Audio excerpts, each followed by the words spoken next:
Hello, dear viewers. Support me by subscribing to my channel and share my video if you like it. And also, make sure you comment your thought.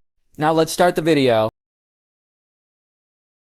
Look, Papa, he's white, like the sands in the water gardens. His daughter said happily. Your Grace, Illyria said as Jay walked towards them. The frown on his nephew's face soon replaced by a smile when he hugged his aunt and knelt down to speak to Doria and Loriza. Don't let his white fur fool you, little snakes.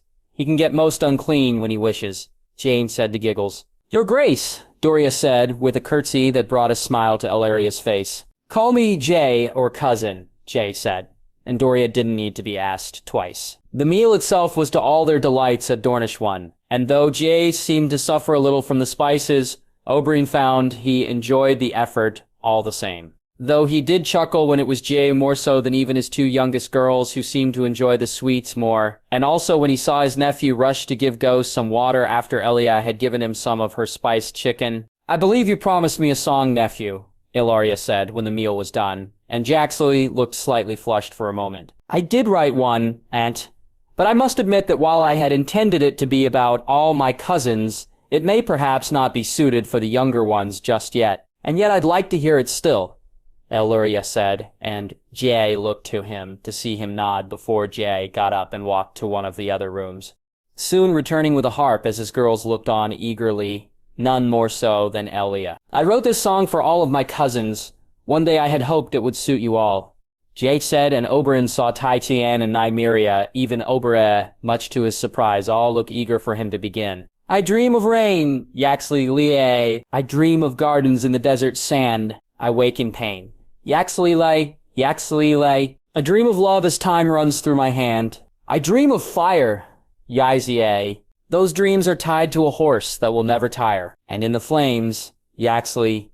Her shadows play in the shape of a man's desire. This desert rose, Yaxley, Loras, Yaxley. Each of her veils a secret promise. This desert flower, Yaxley Olio. No sweet perfume ever tortured me more than this. And as she turns, Yaxley. Yaxliel. This way she moves in the logic of all my dreams. This fire burns. Yaxliel. I realize that nothing's as it seems. I dream of rain. Yakierlie. I dream of gardens in the desert sand. I wake in pain. Yazliel. I dream of love as time runs through my hand. I dream of rain.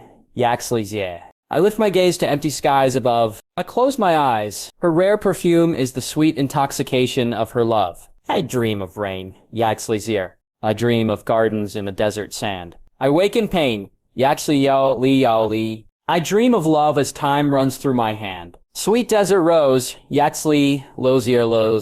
Each of her veils a secret promise. This desert flower, Yaxli. No sweet perfume ever tortured me more than this. Sweet desert rose. Yaxalia Yaliel, this memory of Eden haunts us all. This desert flower, this rare perfume is the sweet intoxication of the fall. Oberyn looked to his girls as Jaxley played out the last notes. Tiani and Nymeria, and even Sarella were looking away, trying not to be seen, wiping their eyes. Sarella was smiling, as was Elia, and Obella, while Doria and Loriza seemed to have enjoyed it, if not understanding it. Illyria was weeping openly, her tears falling, and as he looked to Jay, he saw him look worriedly only for his paramour to wipe her eyes and shake her head. Thank you, Jay, that was beautiful. A worthy song for our girls. Illyria said, and Jay nodded, getting up and carrying the harp away to groans from his youngest. Oberyn looked to Illyria, who was smiling now, her eyes still wet, and he felt the same as she did. For his girls, there was no better way to describe them. Desert roses indeed, he thought, that he knew how Jaxus thought of his mother, the winter rose, and his wife, the golden one, only making the song mean that little bit more to him and Illyria too, knowing he saw their girls in the same way. When he came back, though, Jay seemed nervous, and Oberyn looked to see him holding 2 pieces of parchment in his hand. Jax, he asked, looking to the paper. I don't know how you may feel about this, Uncle, so if I've overstepped, or if it's not something you desire, then please understand. It's not meant as a slight, Jane said, his voice soft and low. Jax, Illyria asked, and Jay handed her, and then him a piece of parchment each. He looked down on it and felt his heart race, turning to look to Illyria to see her tears threatening to fall once more. Tears that did once he handed her the parchment he'd been reading, and his own almost coming once he read her own. That he had legitimized his girls was unexpected. He'd not even hoped for it. And yet he really should have known his nephew, that he had done so to Ellaria too. Really was a surprise, and yet further proof that he saw her as he had always shown he did. I don't know what to say, nephew, Oberyn said. You take no offense, Jade said shakily. Father? He heard Cersei asked, and he watched as Ellaria handed her the paper. You would name us Martells? Nymeria asked, surprised. You are, and have always been Martells, regardless of the name you carry, Jade said, making him smile. Should you wish it then from now on, you are to be addressed as such. He nodded as with anything with his girls, he'd let them choose what they wished, to remain as Sands if that was their choice, or to bear his family's name. Ellaria would choose to be her father's daughter. She'd wish for their children to bear his name. He knew that and was thankful for the chance to see it done. I thank you, Jay, for me, for Ellaria, for my girls, he said, and Jay looked at him. For our family, uncle, for our family. Ellaria said with a smile, and he nodded. King's Landing 2098 AC. Sir Richard Lonmouth. He and the king had talked about his plans for the realm, and even Richard was stunned to hear the extent of them. A standing army, an almost cutting up of the kingdoms. True, the main great houses who had supported him wouldn't be adversely affected, yet it would cause some concern no matter what. Like others, he had been concerned about Dragonstone. For so long, it was the seat of the crown prince. And yet again, what Jay said made perfect sense. The larger a force House Targaryen could count on that was completely loyal to them above all, the more secure they were. He did chuckle at the idea of them being unsecured also, given that they had 5 dragons with riders, and their king walked around with a giant direwolf by his side, and could do things that boggled even Richard's mind. Not to mention he was about to be married into the Reach. Had Doran's full support, especially now with Doran gone, and was a son of the North and the West. But as Jada explained it to him, he found his reasoning to be even more sound regardless of the dragons. His king was right. Had they had a garrison large enough at Dragonstone, then they could have been called to the Trident. One more large house coming from the other direction may have been enough to end the rebellion then and there. Jade intended to have more than one, he thought, with a smile. Still, it was other matters on his mind as he walked to the Red Keep. Jay wished him to sit in as he spoke to Lord Royce and to Aisha Greyjoy, and Richard himself had news he wished to share with the king. News he felt he'd be most pleased about, and that would remove one final threat. Arriving, he was met by the new royal guard, men of the 100 who had pretty much taken over the workings of the Red Keep. While there was still a household guard beneath them, Sir Bonifer's men were everywhere, something again which pleased him greatly. Sir Richard, he heard a voice call out and turned to see the man himself walking towards him. Sir Bonifer, wearing a smile which had become all too familiar on his face lately. Sir Bonifer, how fares you? Good, Sir Richard. Confused but good. Bonifer said, his smile having not left his face. Bots? He asked once the man reached him. Prince Aemon, Richard, his grace asked me to teach his uncle some with a sword, and while he's a novice, he does show potential. Yet there is some issue, he asked. It's just confusing to see him, to know who he is, him and the Princess Shiera. Bonifer said. I know, I don't truly understand it, and I've seen our king do some incredible things. I know it's magical, Bodden, as are the dragons that fly, or the other things the king has done. Bonifer looked at him, his face pensive as if he was about to say something to him, and yet was worried either how Richard would react or how what he'd ask would make him sound. It took a moment, and then whatever reluctance Bonifer had seemed to be outweighed by his curiosity. His grace came upon me, speaking with the princess, speaking about her mother. Dany was both happy and upset to hear some of the stories. I had just been speaking to her on the tourney, Richard, where I crowned Raziella, and the princess said what a sight that must have been. I can imagine, he said with a smile. His grace overheard and said something strange, something unbelievable. Bonifer said as his voice hushed to almost a whisper. He said, if we wished he could show us that day, let us see it. Richard, is such a thing even possible? Bonifer asked with a note of hope in his voice. Aye, it is. The glass candles, Bon. I'll speak no more of them here, but if his grace told you he'd show you it, then he'll show it to you both. Did he say when? After the wedding, Bonifer said, sounding much more excited now. Then it's something to look forward to, is it not?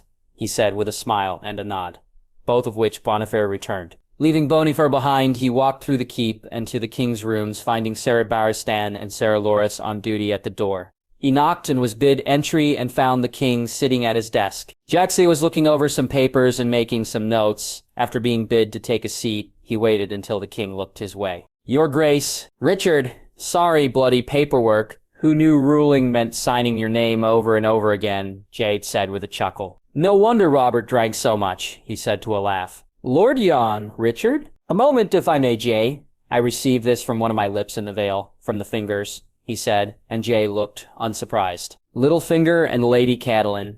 Jay, and he nodded. They are preparing to leave, Jay, yes, Osh. I believe given the ship that awaits in Gulltown. They're leaving from there, Jack surprised now. Aye, we can take them, Your Grace. Lord Gerald Grafton would be only too happy to give us the use of some of his men, and I have bards at the ready, he said, looking to the king. He watched as Janesay got quiet, his fingers drumming the table as he seemed deep in thought before finally he nodded. Alive, Richard, alive and unharmed, Jade said. Both of them, if possible, aye. He found himself excited to bring them both in, Littlefinger especially. The man had breathed the air of a free man for way too long. And his time was long overdue. Had he been allowed to then, Richard would have seen the man dead the moment he learned about his plots against the king. He knew that he would enjoy seeing the man fall greatly. Lord Royce? Jay asked. A good man, a bit stiff and unyielding at times, but one who lives by his word. I know he never liked your family, J.A., even back before Aerys had Ser Kyle killed. Was he working against us? Jay asked, and Richard shook his head. I doubt it directly. But ask him and I've no doubt he'd speak truthfully on it. He never drew arms, Richard. Unlike some of the others, he never drew arms. And while there were others like Lord Grafton and Lord Redford who did not, they don't have the strength to be Lord, do they? No, I'll name Lord Grafton as my Vale envoy and depending on our meeting with Lord Royce, him as Lord and my warden. What of Sir Harold? You could do as Visenya did, Richard said with a chuckle. I don't have the hair for it, but Shea or Dany could do it, no doubt. Jay said with a small laugh, I intend to send him this. Jay said, handing him the Raven Scroll, which he read and looked back to him. And should he not accept, then after I take his head, the Aerie will become a seat for House Targaryen. Jade said, and Richard smiled. It was a decent enough offer. He could keep his seat and pay increased taxes and see his lands reduced, or he could lose his head. Either way, he was losing something. Richard heard the knock at the door and moved to another seat, sitting back as Sir Barristan walked in and took up position behind the king. Sir Walder taking his spot at the door as Lord Royce arrived a few moments later. The Lord of Roanstone looked nervous for once, and Richard watched as his king stared him down for some time, smirking when it was Lord Yan and not Jay who turned his eyes away. Your liege lord and king conspired to remove my family from their rightful place, Lord Royce. Before Harrenhal, before my grandfather, before they truly had any reason to do so. They used my father and mother to create a spark, used my uncle to create a reason, and used his and my grandfather's deaths to justify a rebellion. As I've been told, Your Grace, as it has become clear to me, Lord Royce said softly. And your part? Jay asked. Your Grace, Yorn said confused. You bore no love for my family, did you? My lord? No, I did not, Your Grace. Your grandfather's condition was well known to me, so I held no love for your family. At Harrenhal I saw what your father had done as shameful. Yod said, and Jag glared at him, forcing the lord to speak quickly. Though I had no true understanding of things, Your Grace, no, you did not. Jane said angrily, Did you conspire against my family, my lord? On your oath, I'd know your part before we speak further. But rest assured, Lord Royce, wrote Baratheon, Jon Arryn thought their crimes a secret, and yet I know them all, so think carefully before you speak. At Harrenhal, Your Grace, we discussed your father's actions, Yod said. We? Jay asked. Lord Arryn, Sir Zerelbert and I, as I said, I thought them shameful, and Lord Jon used them as an excuse to paint your father as being like your grandfather. Now, Your Grace is the extent in my part before the rebellion began. When it did, I rose with my liege on what I believed were rightful grounds. Your grandfather had called for the heads of Robert and of your uncle. He'd also called me to come to court and answer for what my nephew had done. Sir Kyle, Jay asked, and Jan nodded. Aye, his father was long since passed, and the boy almost mine own son. I was called to answer along with your grandfather and many other men. Unlike them, I did not, and am still here today. And so, you rose?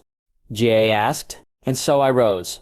Your Grace. Richard watched as Jay seemed to go silent, as he looked at Lord Royce, and as he saw the Bronze Lord look a little uncomfortable in his seat. Now that you know the truth of things. My lord, just like you found out the truth about me and who I was, would you have marched back or marched to war if you could go back to then? I'd have marched to see your grandfather removed, Your Grace. Be that through your father, had I known, or through my liege lord, I cared not. I sought justice for my nephew, who gave it to me, mattered little.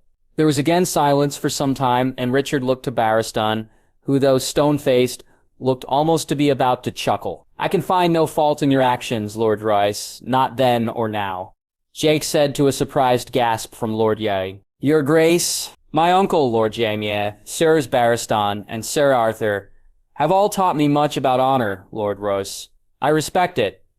Try to aspire to it, yet it is not what guides me. So before I say why I've asked you here, I'll make one thing perfectly clear. Of course, Your Grace. My family has suffered betrayals in the past, my lord, but unlike them, I have the means to sniff it out long before it becomes an issue. You remember what they used to say about Lord Bloodraven? 1,000 eyes and one, Jon said shakily. Aye, well, just like my kinsman, my eyes see everything, my lord. So I'll ask you on your honor to swear your fealty to me here and now, and I'll accept it as your word and oath. Should I find out you've lied then? I've already seen the 2 great houses being brought low. I have no issue doing so with another. Richard watched as Lord Yang stood up and went to take his sword from its scabbard. Say Barristan moving his hand on his own in a warning, and yet the Bronze Lord was allowed to remove his blade. Kneeling in front of them, he looked to the king who was standing now. I swear fealty to his grace Jacaerys Targaryen, to his house and its descendants, from this day and for all days. My house swears itself in perpetuity to your own, Your Grace. I will come when called and rule by your order, from this day until my last. I accept your fealty, my lord. Now sit while we discuss your future. King's Landing, 2098 AC.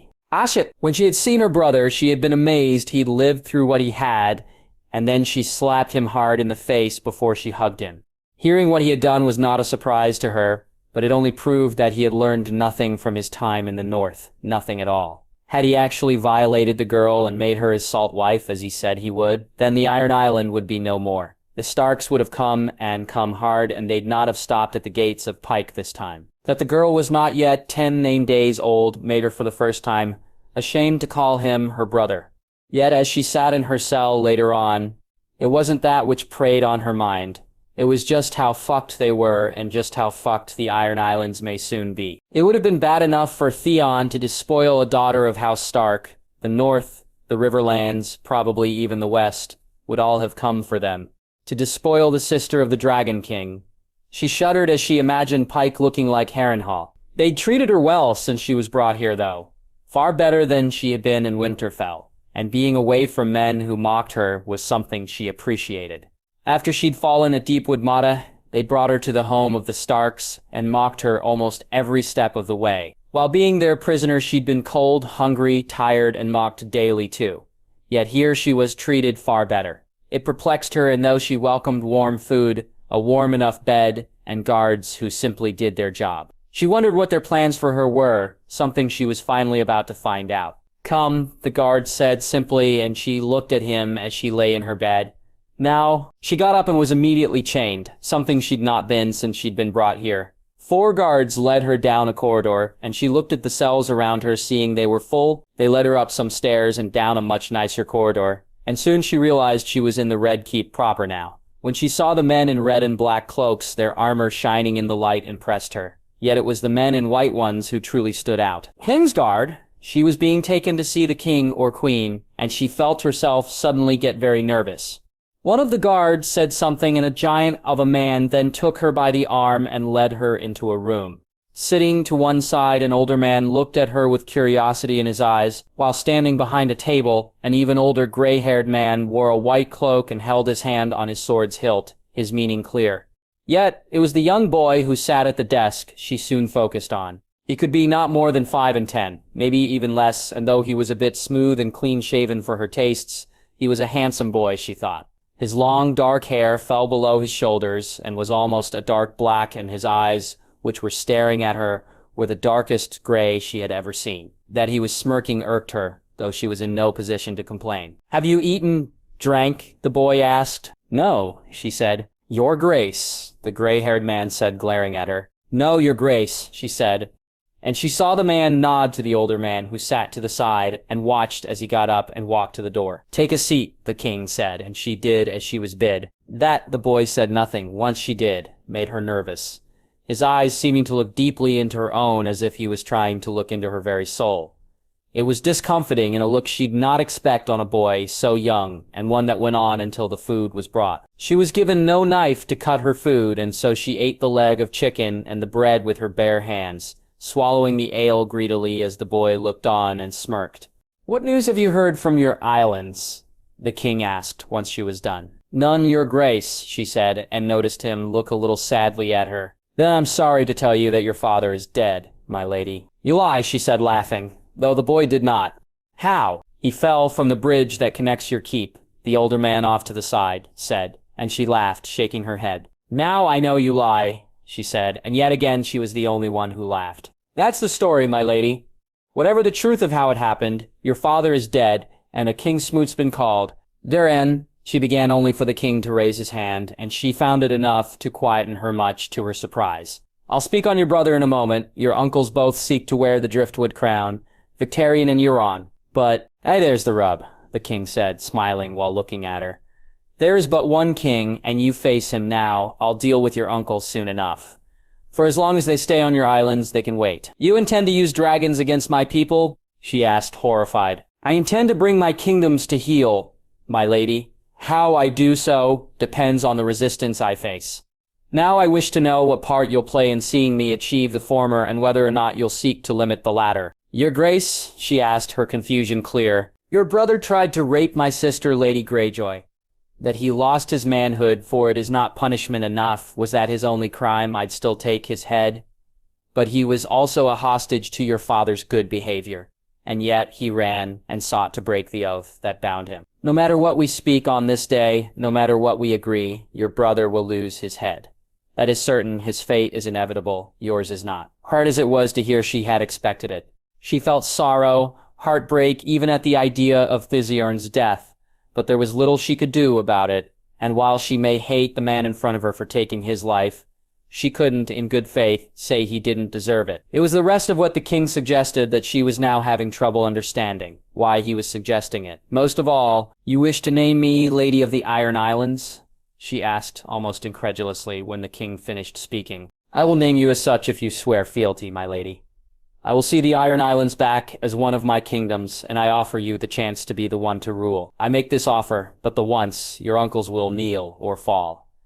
And by the time I see to either, I'll leave you and your people in no doubt what will happen." "Had you rise again," the king said, looking at her, his dark gray eyes full of determined focus. She found herself gulping at how he said it, and then, a moment later, found herself on her knees, swearing her fealty. Once she did, she was told that she'd be moved from her cell and given some freedom around the keep. A looser chain, so to speak, was all she was being offered for now. "May I speak to my brother? Spend some time with him before his time?" she asked pleadingly. "You may, but know this, Lady Greyjoy. I've given you a chance, and I'll give your people one too. One, that's all. Should you try to free your brother, then your head will join with his, and your islands will suffer because of it. It won't be Pike. I fly my dragon to first. It'll be Harlaw. Your mother and the reader will be the first to feel Ringsley's flames. Don't test me on this. You'll find I've not the time or inclination to offer any second chances." Inside, she glared at him, felt her hatred rise, and then, as quickly as it did, it was gone. Theon was lost anyway, and the rest would only happen if she acted in bad faith.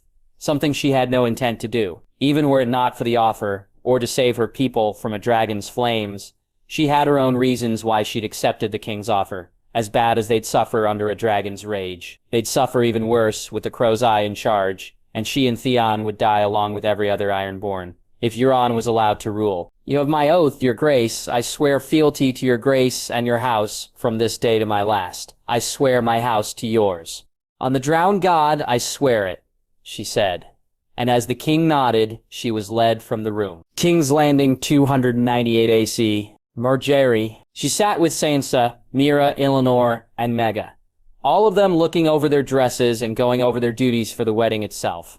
They would walk behind her as her father led her to the High Septon, and then leave her when Gia arrived. It was strange to think that, unlike when her mother and even her grandmother had been wed, it would be she who waited for her husband and not the other way around. Marjorie had been taken aback when she'd been told, not understanding for a moment until her grandmother had explained that a king didn't wait for anyone, even a queen. That it gave her ladies a larger role, though, was something she appreciated, almost as much as they did given how they were speaking about their dresses.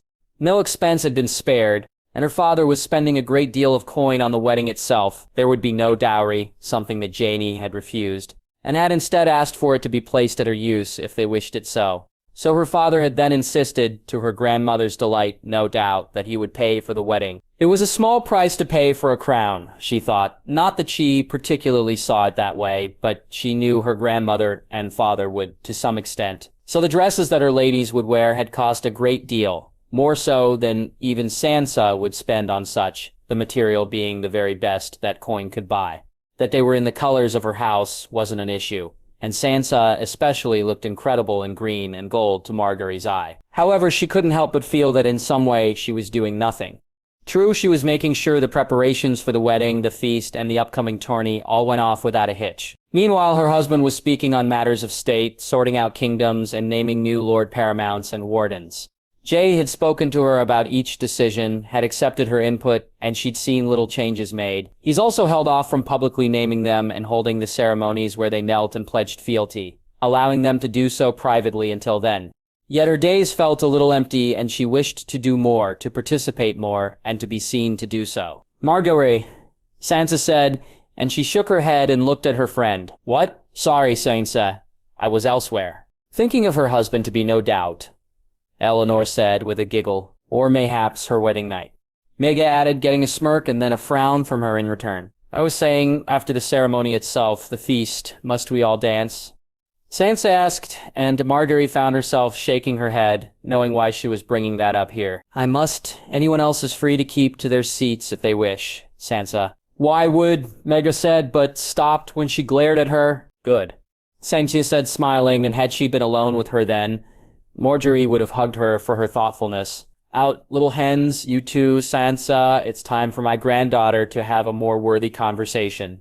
Her grandmother said as she and her mother entered the room. "We'll speak later," she said quietly, and Sansa nodded as she got up from her seat, hurriedly leaving the room after the others. Her mother came over and sat down beside her, her grandmother sitting on the other side, and she wondered what this conversation they deemed so necessary was to be about. "I spoke to your mother on what you and Jay told me about your plans regarding an heir," her grandmother began. "Are you sure this is what you wish, Marjorie? While there is danger in birthing a babe, you'll have the best care. Gormon is most capable, and he is our kin." Her mother said, and Marjorie looked to her grandmother and then to her mother. "It is, Mother, I wish to spend time with my husband, just the two of us, to grow into our roles both as king and queen and as man and wife. I know the importance of an heir, as does Jax, but we are young. We have time. Do we not?" she asked, worriedly, as she looked to her mother's face. "Of course you do, Sweeling. Your grandmother is right. Some people may speak, but she assures me that Jay feels the same way as you." "He does, Mother," she said emphatically. "Then that is all that matters, my love. I've spoken to Gorman, and he'll prepare you a little something to take in the mornings after you," and Marjorie saw her grandmother roll her eyes at her mother's embarrassment, and yet she found it incredibly sweet and so rolled her eyes at her grandmother in return. The resulting smirk one which showed her grandmother's pride. "Moon tea?"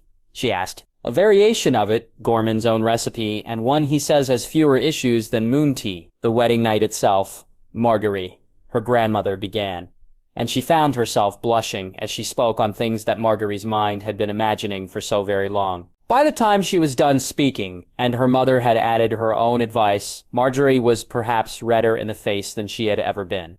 Even the small book she'd been given didn't cover as much as her mother and grandmother had, that they repeatedly suggested, actually quite enthusiastically, she felt. Just how much pleasure could be gained for the marriage bed made her look at her mother and father quite differently during dinner that night. When Jacob came to her room, she welcomed him inside, and though his hands had not traveled to where they had when last they were alone, she made do with his kisses and the thoughts of what was to come. As they lay there, she looked at his face as he rested on her chest, his eyes looking into her own, and she bit her lip before asking the question she would never have dared before today. Do you think of us together, of us laying together? She asked, and he looked at her so intently that she felt the need to look away, feeling his hands on her face as he turned her back to look at his own. Truly, he asked, and she nodded.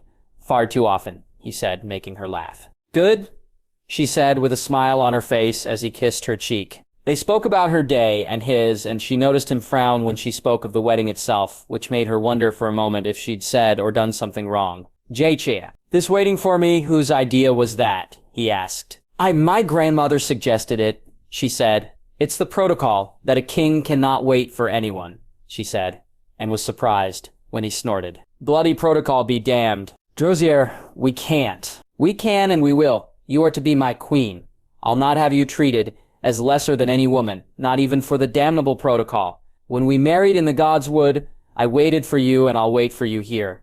Also, I'd wait for you forever. I've waited for you for so long already. I can surely wait in the Septend, he said, and she laughed before kissing him deeply. Over the next few days, she changed the arrangements and made it so her ladies would walk with her down the aisle. Once they died, they would then take their seats, and with that sorted, she threw herself into seeing to every little detail. The night before the ceremony itself was a long one. Jay had come to see her earlier that day, and then, as per her mother's instructions, the next time they'd see each other would in the Great Sept itself. She was blessed by the High Septon before taking to her bed, and try as she might, she couldn't sleep.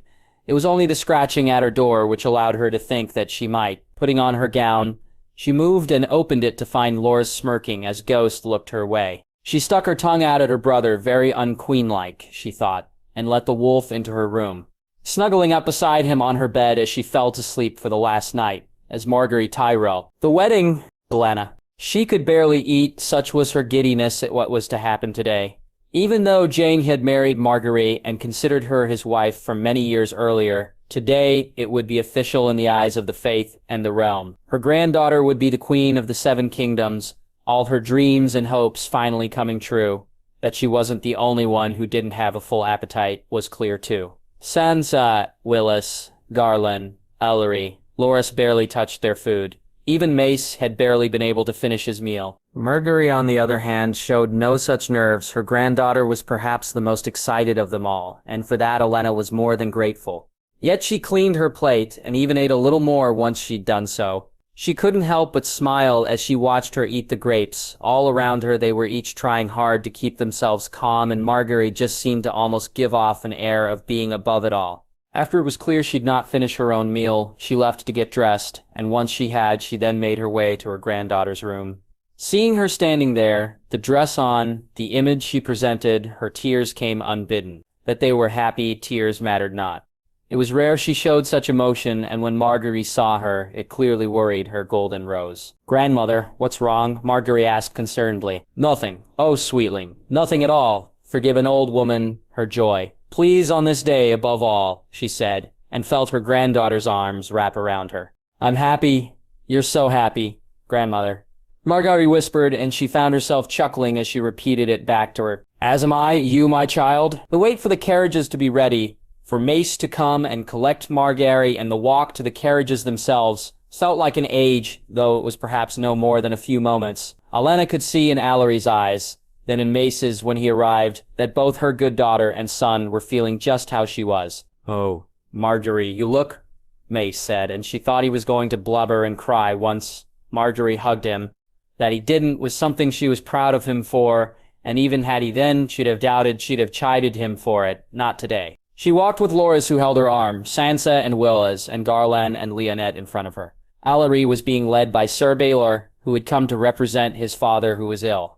In front of them, Maas walked with Marjorie, Sir Arthur, and Sir Walder by their side, and she smiled at that. Jaxley may not have been able to send the Lord Commander, yet he'd made sure that the realm would know how he valued his new queen. The ride to the Great Sept was a comfortable one, and though Marjorie wished to answer the cheers they received, she convinced her to stay inside the carriage, and they kept the windows shut until they got there. Once they did, though there was no way her granddaughter wasn't going to address the crowd, and hearing them chant and cheer her name, Olenna felt her tears threaten to fall once more. "Hail Queen Marguerite, the Golden Rose, Marguerite Targaryen. Good Queen Marguerite." Olenna could have simply taken it in for the rest of the day, and perhaps would have if Margaery herself had not almost pushed her inside. Her granddaughter's eagerness to be wed boding well for the future. Once inside, she quickly took her seat and looked to see Jay standing at the front of the sept, waiting just as eagerly as Margaery was.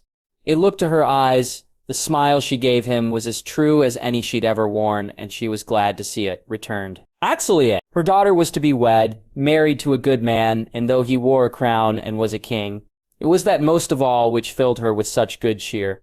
This day, she had liked Shay from the moment she'd met him.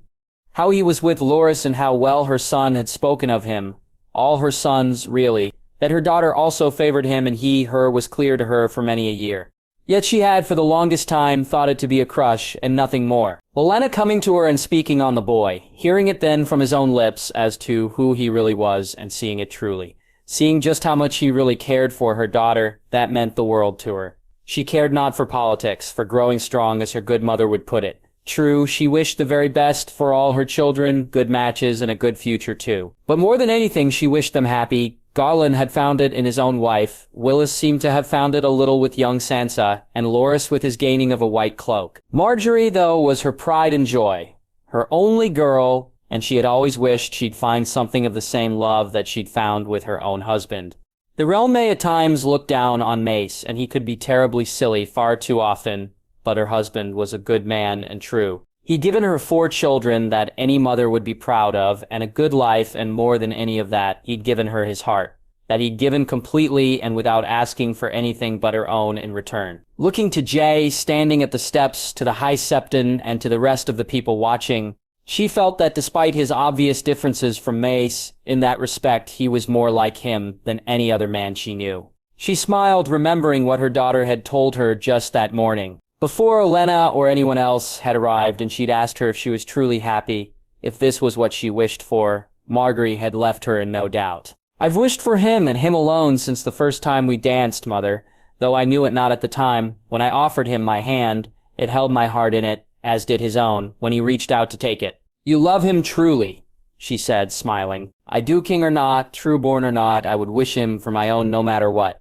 The realm may see a king and queen married today. I won't, and neither will my husband." "What will you see, sweetling?"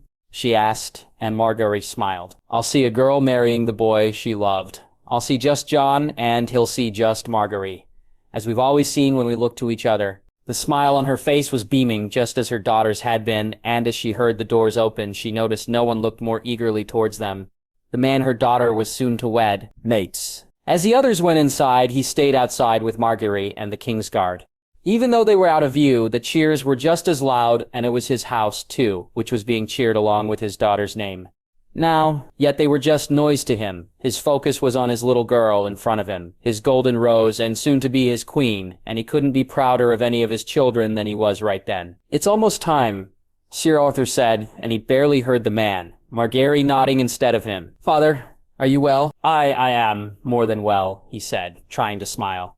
"By the 7, I don't think there's ever been a more beautiful bride, Margaery. None, not even the Targaryens themselves, have ever looked as good as you this day." "Thank you, Father, for everything," Margaery said as she smiled at him. "I'm so happy, my love, to see you be what you were born to be. I had thought it was that alone which made me so very happy." "It's not?" she asked, and he shook his head. "No, it's seeing it on your face, Margaery.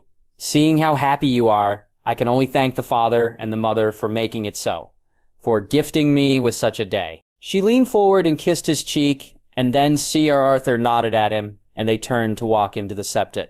Once inside the doors, he looked to see Sansa, Elenor, Mega, and Mira Forrester, all looking resplendent in their dresses of green and gold. Though none came close to how radiant his Margaery looked as he took her arm in his and began to walk down the aisle. He heard the bells begin to ring out and looked ahead to see Jaime standing there with a large smile on his face.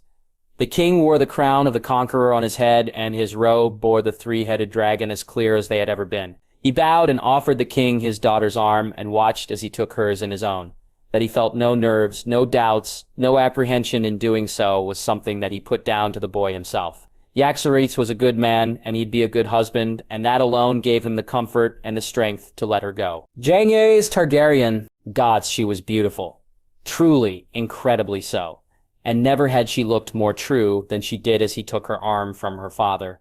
The smile she gave him almost stilled his heart, and as they turned to walk up the steps to face the High Septon, he worried his legs would give way. It felt as if he wasn't in control of them, and he knew it wasn't nerves or worry which made it so. It was knowing what came next, what would come next, for them both. There would be no more chaperones, no more sneaking around, no more quickly grabbed moments or kisses they needed to hide from people's view. Very soon she would be his, and he hers, in a way that up to now they had not been. When he faced the High Septon, it took him a moment to remember what to do, and he was relieved. He did so without prompting. Taking off the cloak, he looked as she turned and presented her back to him. His fingers trembled as they tied the strap around her neck, and only her beaming smile when she turned to face him allowed him to turn and face the front once more. He watched as the High Septon wrapped the silk around their hands, joining them together from now until the end of their days. Jane turned and looked once again into her face, into her eyes, and was almost lost yet again. Feeling her hand tighten on his, he smiled, and ready to say the words. Father Smith, warrior, mother, maiden, crone, stranger, I am hers, and she is mine, from this day until the end of my days. He said, and heard her say it as he did, their words ringing out across the septon. He looked to see the eagerness in her eyes and moved closer, feeling her lips on his, and then, once again, he was lost. They had kissed many times before, privately, hidden out of the view of any who would dare tell him that they could not, that they should not. Now, in front of the entire realm, he made sure this kiss would make up for all the times he hadn't been able to kiss her. When he moved away from her, he saw her smile and heard her breathe, just as deeply as he did. Despite wishing for nothing more than to kiss her once again, he smiled back, and they turned to face the High Septon once more. Let it be known that Margaery of House Tyrell and Jane Marquise of House Targaryen are one heart, one flesh, one soul. Cursed be he who would seek to tear them asunder. The High Septon said, and Jer couldn't have agreed more, and he'd dare any man to try. Margaery, father, smith, warrior, mother, maiden, crone, stranger, I am his and he is mine, from this day until the end of my days. She said, hearing Jay say it almost exactly as she did. She looked at him and then felt him move toward her, his lips on hers, and then they were alone, the world around them just fading away. They weren't in a sept or in front of the realm. Her family, his lords and ladies, none were near. It was just them. They were in the mazes at Highgarden, in the vaults at Casterly Rock, dancing in Lannisport and strolling through the streets of King's Landing. As she kissed him, it was as if she was everywhere they had even been together. Every moment they had ever shared was as if they were happening all at once. Then before she knew it, was holding his hand in front of his mother's statue, hearing as he introduced her as his wife, and she swore she heard a woman's voice echo in her mind. You are his and he is yours. I leave him to you, Margaery, of House Targaryen. My son's heart is yours to keep. Keep it well and know I'm watching. And you both have my love, always. Whether the voice was true, a vision from the gods, or the emotions of the kiss being public and that it was their first as officially man and wife, she knew not. The sentiment, though, was one she felt and felt keenly, and so she closed her eyes and promised Lyanna that she'd wrap his heart deep within her own. She heard the cheers from inside the septon, and then Jay took her hand and led her from it. Outside to the crowds who cheered her even more now that they saw her with her husband's hand in her own.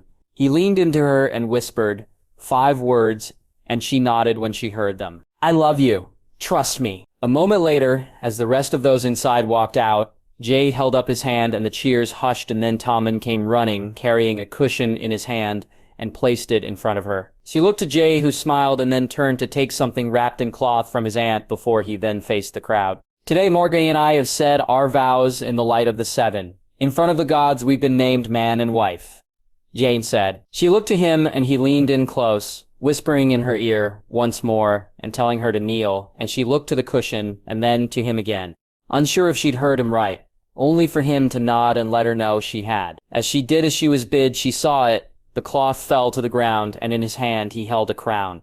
It was beautiful, bejeweled with emeralds and rubies, and with a large sapphire in the center.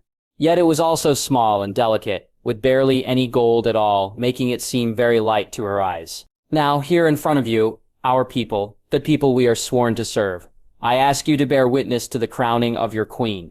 Jack said, and she looked at him as he placed the crown on her head. She had thought it seemed light, and she barely felt the weight of it once he'd put it on. Yet, as she looked out on the crowd of people and saw how they looked at her, she knew the truth. The weight of the crown was never in the crown itself, but in what it represented, in the responsibility that you accepted once you placed it on your head. Looking to her grandmother, she saw the pride on her face. Her mother's was full of love, and her father was losing the battle he'd had for most of the day with his tears. In Jame's, she saw the truth of everything, his pride, his love, his happiness. All was clear as he took her hand and helped her to her feet. "All hail Queen Margaery, long may she reign," Jane said loudly. "Queen Margaery, Queen Margaery, Queen Margaery and King Jaehaerys, long may they reign." She leaned into her husband as the crowd outside the scepter cheered.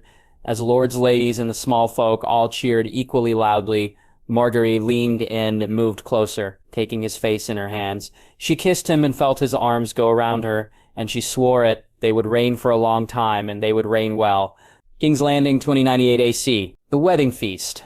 Tyrion, he had been worried she'd not make it, that the ship would not reach King's Landing on time, and that he'd be forced to sit through the wedding and the feast alone. Tyrion had even cursed his nephew for not letting him take Rhaegar on and fly to collect her, little knowing that Jae had already sent one of the pinnacle ships to bring Arianne to the wedding. So the day before the wedding itself, he stood watching as the lion's claw pulled into the docks, and Tyrion felt his excitement rise. That it was him and not someone else who'd been sent to greet her could in some ways be considered a slight, Tyrion not having a position on the small council, and Arianne being both a princess and the ruler of one of their kingdoms. Yet he knew she'd not see it that way, and he was grateful that his nephew hadn't asked anyone else to be the one to welcome her to the capital. When he had seen her walking down the gangplank, the smile she wore was matched easily by his own, and try as he might, he'd not greeted her perfectly as protocol had demanded. Both he and Jae's having more in common in that respect than either had known, he thought with a smirk. Unfortunately, he didn't get to spend the night with her. Arianne, instead, spending time with her family and bidding her brother farewell, and though he wished to go to her to offer her whatever comfort he could, Oberyn suggested he leave it to the morrow. During the wedding ceremony itself, as much as he tried to look to Jae and Margaery, his eyes were drawn to her more than once. Tyrion happy to see Arianne looking his way just as often as he did hers. It wasn't until the feast was being ready that he finally got the time to be alone with her. Well, as alone as anyone could be with a king's guard, her guards, the royal guard, and the room they'd soon be entering being full with the great and good of the realm. Still, he stood excitedly at her door, knocking and smiling when Jane Fowler opened it. "Let him in." Tyrion, seeing the smile the woman shot him and the playfulness in her voice when she turned back to Arianne. "Princess, Prince Tyrion has arrived," Jane called back. "Let him in, Jane, and perhaps you should hurry to ready yourself," Arianne said, and Tyrion felt himself breathe deeply at the sound of her voice. "My prince," Jane said with a curtsy as she left the room. He stood there alone, waiting for Arianne to come out from her bedchamber, and when she did, she took his breath away. Though not as revealing as some of the dresses he'd seen her wear, never did he think she looked as beautiful as she did right now. Absence did indeed make the heart grow fonder, he thought as he stared at her. That Arianne appreciated the look he was giving her was clear by her expression, the smile a true one, he believed. "My lion approves," she said, and did a spin. Tyrion finding the view from behind just as appealing. "Very much so, my princess." There were no other words spoken. Arianne rushed to him, and before he knew it, they were engaged in a deep, passionate kiss. Tyrion, finding his hands roaming all over her back, and only the wedding feast they needed to attend stopped him from going further. He felt her disappointment and was glad to see her understanding as their kisses became softer over time. Neither of them wishing to stop, and both knowing they must. "I missed you so much, worried so when I heard you'd gone into battle," Arianne said, looking at him. Your father, I'm so sorry," he said, and she looked at him and tried to put a smile on her face. It is what it is, Tyrion, that it was natural is the one comfort I take. To you, does anyone know what happened?" Maester Miles said his heart gave out. "I think the reality of what he did, what he nearly had brought to Dorne, was too much. I also think he feared facing Oberyn's judgment," Arianne said. "You think your uncle?" "What, no, gods no, I mean his scorn, Tyrion, his disappointment." Arianne said, "Quentyn, you saw him?" he asked, taking her hand in his. I did. My brother is the same fool as he always was, while I wished him free. I can see why it can't be so. He'd seek vengeance against Jax, and my rule would never be secure as long as he was in the background.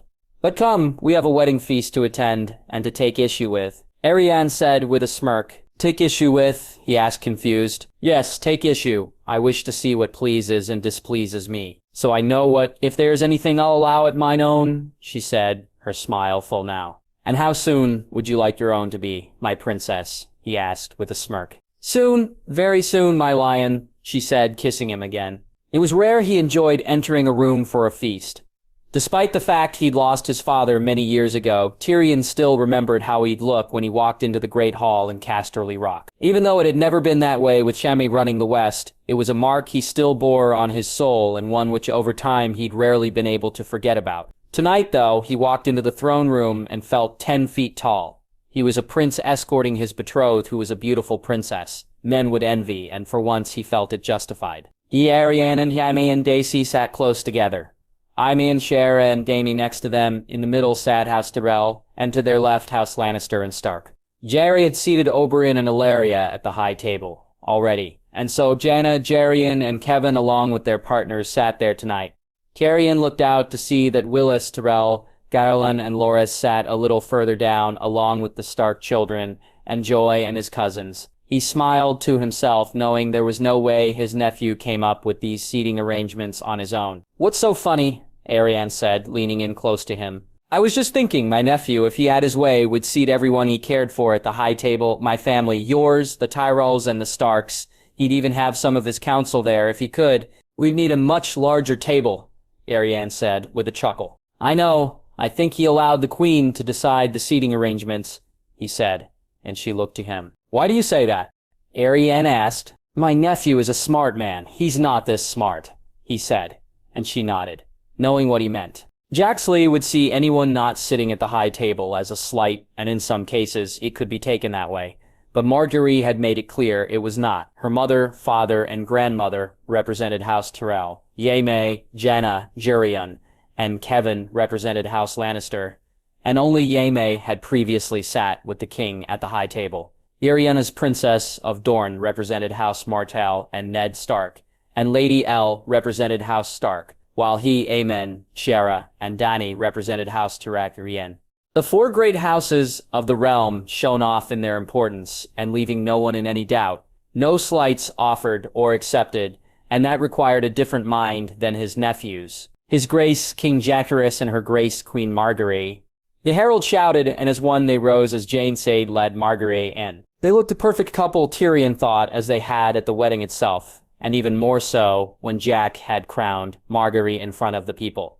He had felt different feelings watching them wed. He'd been happy for them both, and could see their own happiness was true. Yet, he'd felt a little envious too. Even now, watching them enter the room, Tyrion felt that just a little. Not that he begrudged them or wished them ill. More, he was eager to be at his own wedding and to have his day. Something that, when he looked to Arianne as Jay and Marguerite took their seats, she seemed to wish for too. As the dishes began to arrive, Tyrion felt Arianne move in close and was surprised to feel her to be a little tense.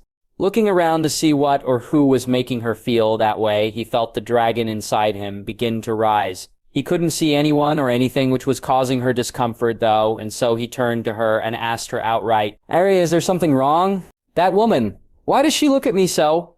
Arianne asked, and Tyrion looked to the room, not seeing anyone looking their way. Which one? He asked, and Arianne drew his attention to Dany, who was staring at her suspiciously. He felt a warming of his heart when he saw it, and when he realized just what Dany saw was doing.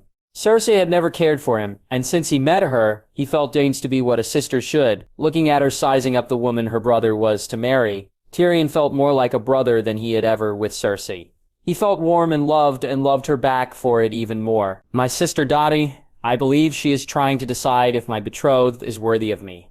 Tyrion said, and Arianne smiled. Then I had better meet this dragon and prove myself, so, she said as she took his hand and brought it to her lips, kissing it and leaning in closer to him. Willis, his sister, had never looked more beautiful, and Willis has never seen her so happy. Both at the wedding itself, and now as she sat at the high table. His sister was now married and queen, looking to his grandmother. He felt that she was maybe the only one other than Jay, who matched his sister's joy. When he'd seen Jae crown her outside the Great Sept, he'd been shocked as much as anyone, Marjorie most of all. He knew his sister, mother, and grandmother had planned the wedding, the feast tonight, and the tourney, and that a crowning had never been brought up once. That was something Jae did on his own. And had he any doubts of how he felt about his sister, that would have been enough to assuage them all. He sat at the table beside Sansa and across from Garland and Lyanette. Loras was sitting with Robb and Cregan, and Arya sat with Gerion's daughter Joy and her cousins, and the girl from Bear Island who was named after Jagen's mother. Though he was not a fan of what usually happened at these feasts, the dancing always making him feel the full extent of his limitations, tonight he found he cared not. It wasn't about him. It was about Jaeg and Marjorie, and he could handle a little sadness if it was to see his sister so happy. They look so good together, don't they? Sansa said, and he turned to look at her. They do. They look happy, he said with a smile. They are. Are you enjoying it here?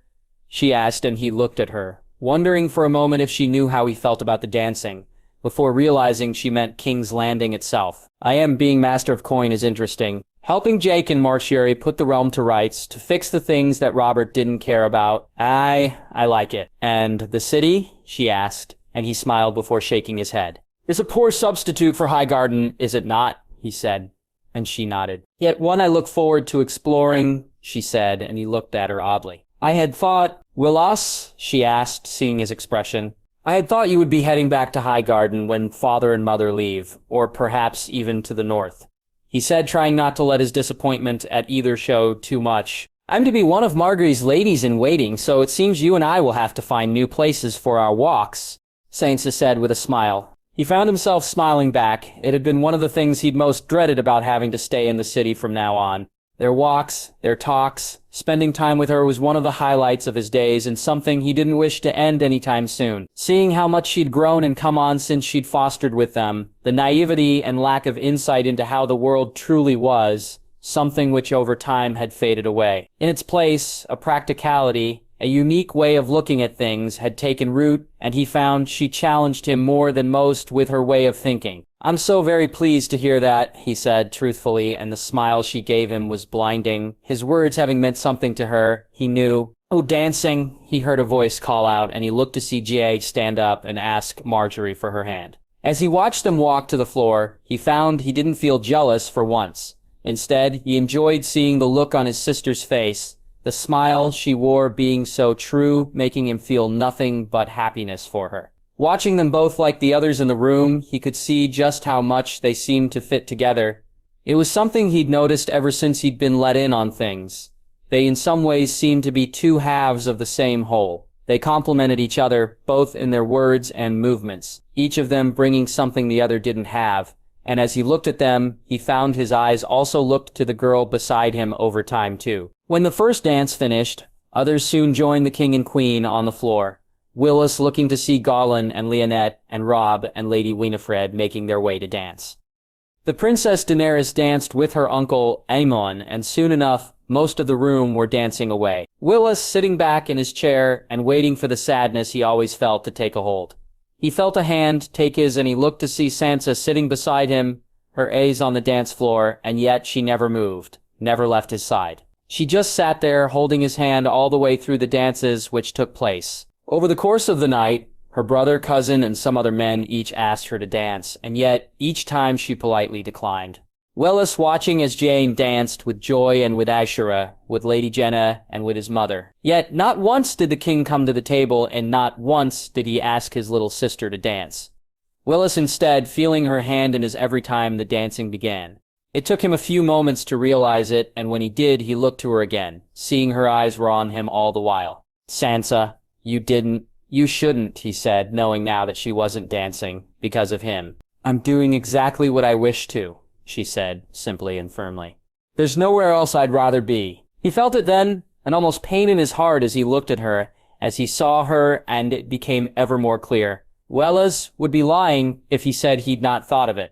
He wasn't a fool, and he knew politically how sound a match would be. His grandmother had hinted at such more than once, came out and said it clearly once or twice too, yet he'd tried not to think of her that way. Given the difference in their ages and the limitations in his physical ability too, he'd not dared to. Sansa deserved a knight who could joust, a man who could dance with her and crown her the queen of love and beauty. She deserved a man closer to her age, one who she would be proud to be seen with, and not a man who was crippled and thought of as he knew he was. So, he'd ignored his grandmother's wishes, her suggestions, and instead had vowed to her friend that he'd loved his time with her, only making him feel he'd made the right choice. She could never be his, and he'd never doom her to a life with half a man, as selfish as he wished to be. He could never be that. As he sat there, as the feast died down, after they'd spoken, laughed, and he'd found he'd enjoyed his night more than perhaps any other. When he heard her yawn, he escorted her back to her room, and each step he took with her, he felt it even more keenly. Reaching the door, he looked at her as he went to bid her good night, and again felt that pain in his heart. "I had a wonderful time tonight, Willis, truly wonderful." Sansa said, her smile beaming as she looked at him. "As did I. I too got to do what I wished, and there was nowhere else I'd rather be," he said, and saw her look at him. When she raised herself up and kissed him, Willis was surprised at her boldness. It was a simple peck on the cheek, nothing untoward, and yet there was meaning in it. Seeing the look of doubt in her eyes, Willis did likewise and saw her smile. "Good night, Sansa," he said softly. "Good night, Willis," she said, her voice shaky as she turned to walk into the room. Perhaps he could be selfish for once, he thought, as he walked away, his cane hitting the ground as he did so, lighter and more easily than it usually did. Hey, perhaps he should be more selfish and not deny them both, something they clearly wished for. Willis resolved to speak to his grandmother on the morrow and to discuss something that he had dared not to hope for. Maybe Jaime and Margaery weren't the only ones who were two halves of the whole, he thought as he entered his room. Daddy, her nephew, looked as happy as anyone she'd ever seen. He and his new bride seeming almost obvious to the rest of the room. She'd been so pleased for him as she watched him wed. Given the life her brother had been denied, she was glad his son seemed to have found that for himself. As for Margaery, she found she liked her as different as she was from her there. There were similarities too. That she loved Jaeger endeared her to her, knowing that it wasn't just his crown she sought, making her relax some. Seeing them stand in front of them all in the great sept, watching them declare their love for all to see, made her wonder if she would find someone for herself one day too. When she saw Jaxit crown his queen in front of the sept, it made her so proud of her nephew, to know he was not a man like so many who'd come before him, proving him true. That he respected his queen and listened to her was something that Dany appreciated. She had wondered if as head of their house he'd seek to marry her off one day, something he had laughed at and she'd almost struck him for, until he'd explained himself. "You are Daenerys Stormborn of the House Targaryen, the Princess of Dragonstone, a dragon rider and a princess who wields a blade. I pity the man, king or no, who tries to tell you what to do, Aunt. But that man will never be me. You choose the life you lead, who you marry if you deem it. Then as long as he's worthy of you, then who am I to deny you anything?" "Worthy like a lord or a prince?" she asked, though she knew that wasn't what he meant. "Worthy as in of good heart and nature," Jack said, making her smile. She had been contemplating on whether such a man was out there for her when she saw Tyrion enter. Her brother was walking with a beautiful woman, and it took Dainty a moment to realize who she was. Ariel Martell, the Princess of Dorne, Tyrion's betrothed, and Dainty narrowed her eyes to take her in.